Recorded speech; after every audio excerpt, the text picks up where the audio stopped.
मला वाटतं तुम्ही एक बाब त्यातली विसरलात. खानपान, बसण्याची सौंदर्यीकरण, एकूण आवाराचं, ह्याच्याबरोबर अध्यक्षांनी सभागृहात केलेलं विक्रमी काम ह्याबद्दलही उल्लेख झालेला आहे आणि तो आपण केला तर मला जास्त बरं वाटेल. आणि म्हणून मी माझ्या पूर्ण परिश्रम करून जेवढं माझी कपॅसिटी होती त्या कपॅसिटीचा वापर करून मी एकूण या महाराष्ट्र विधिमंडळाला आणि महाराष्ट्र विधानसभेला या देशातली सर्वात प्रीमियम लेजिस्लेटिव्ह बॉडी म्हणून ओळखलं जातं, तीच गरिमा आणि ती उंची कायम ठेवण्यासाठी आणि त्यात अधिक सुधार आणण्यासाठी गेल्या 2.5 वर्षात प्रयत्न केलेला आहे. आणि या पुढच्या 5 वर्षातही निश्चितपणे असंच काम मी चालू ठेवीन आणि ह्या विधानसभेला एक नवीन उंची गाठून द्यायचा प्रयत्न करेन. विरोधकांना झुकतं माप दिले जाते का? कारण पुरेशी संख्याबळ नसताना कामकाज सल्लागार समितीमध्ये 4 निमंत्रितांना तुम्ही आज कुठेतरी आमंत्रण दिल्याचं पाहायला मिळालं. नाही, मी आज विधानसभेतही सांगितलं आहे, स्पष्टपणे सांगितलेलं आहे की सभागृहात जाहीरपणे सांगितलेलं आहे की जरी विरोधकांची संख्या अत्यंत कमी दिसून येत असेल, म्हणजे 237 लोक ही सदस्य ही सत्तारूढ पक्षाच्या बाकांवरती आहेत आणि सुमारे 50 लोक ही सदस्य हे विरोधकांच्या बाकांवर आहेत.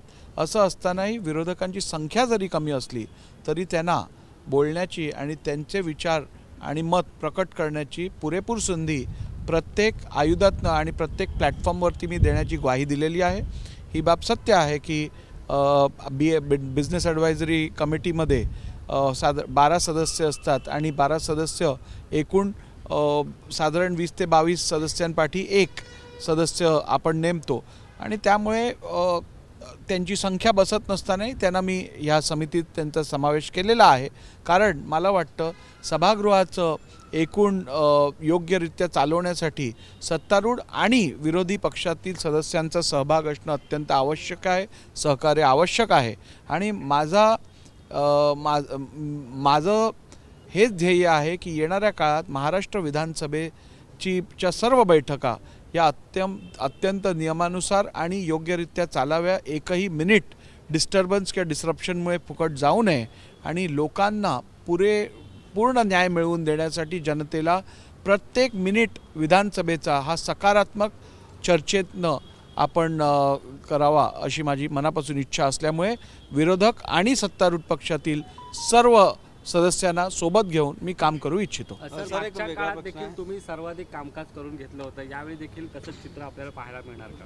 निश्चितपणे नियमाप्रमाणे खरं तर 3 लक्षवेधी दिवसाला घेता येतात, पण अध्यक्ष आपल्या अधिकारात वाढवू शकतात संख्या. आणि गेल्या वेळी पण तुम्ही बघितलं असेल दिवसाला जवळजवळ 20 लक्षवेधी आम्ही घेतलेले आहेत. रेकॉर्ड एवढे प्रस्तावांवरती चर्चा आणि उत्तरं घेतलेली आहेत. तारांकित प्रश्न बऱ्यापैकी चर्चेला घेतलेले आहेत. त्यामुळे जर आपण गेल्या 2.5 वर्षाचा तपशील बघितलात कामकाजाचा तर ह्यापूर्वी कधीच एवढं कामकाज झालेलं दिसणार नाही. आणि मला वाटतं हे शक्य होतं कारण मला दोन्हीकडच्या बाकांवरच्या सदस्यांचं सहकार्य प्राप्त झालं, मंत्र्यांचं सहकार्य प्राप्त झालं, विरोधी पक्षनेत्यांचं सहकार्य प्राप्त झालं आणि म्हणूनच योग्यरित्या मी गेली 2.5 वर्ष सभागृहाचं कामकाज करू शकलो. सर, वेगळा प्रश्न, योगेश टिळेकर यांच्या मामांचा मृतदेह आहे तो सापडलेला आहे. 2 दिवसापूर्वी त्यांचं अपहरण आहे, ते पुण्यातून झालेलं आहे. कुठेतरी कायदा सुव्यवस्थेवरती प्रश्न आहे. मला वाटतं हा एक गंभीर विषय आहे आणि ही दुःखद बातमी मलाही आज समजलेली आहे आणि मला याचं ज्ञान झालेलं आहे. आणि निश्चितपणे कायदा सुव्यवस्था ह्या अत्यंत योग्यरित्या असायला पाहिजे आणि त्या पद्धतीने शासनाचं कार्यही चाललेलं आहे. आणि मला खात्री आहे की निश्चितच लॉ एन्फोर्सिंग एजन्सीज म्हणजेच आपली पोलीस यंत्रणा जी आहे ती या संदर्भात सखोल चौकशी करून जे दोषी असतील किंवा या संदर्भात जे आरोपी पकडले जातील त्यांच्यावर योग्य कारवाई करून एक उदाहरणात्मक कारवाई इकडे होईल. एबीपी माझा, उघडा डोळे बघा नीट.